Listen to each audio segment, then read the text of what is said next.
keep your spirits high, understanding, chin up. Hello, dear learners. Today, we're going to explore a popular English phrase that you might have heard or will come across in your English language journey, chin up.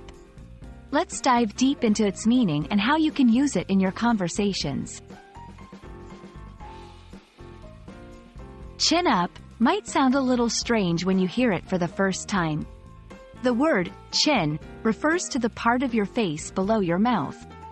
When someone says, chin up, they might be referring to the physical act of lifting your chin. But most of the time, it's not the literal meaning they are conveying. In English, many phrases have meanings that go beyond their literal translation. Chin up is one of them. When someone says this phrase, they're not asking you to raise your chin physically. Instead, they're telling you to stay positive, to remain hopeful, or to not be discouraged, even when things get tough. Imagine a situation where someone didn't get the job they applied for. A friend might console them by saying, chin up, there will be other opportunities. To understand any phrase better, it's always a good idea to see it in context. Here are a few examples.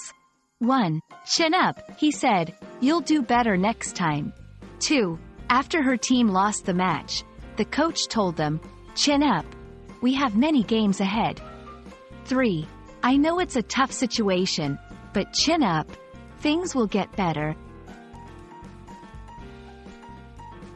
English is full of encouraging phrases like, chin up.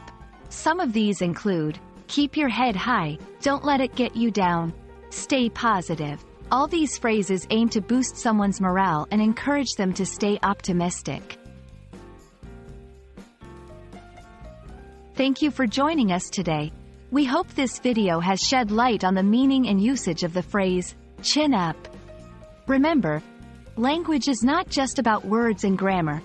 It's also about the emotions and sentiments those words convey. Keep exploring, and as we end this video, all I can say is chin up. Your English is improving every day.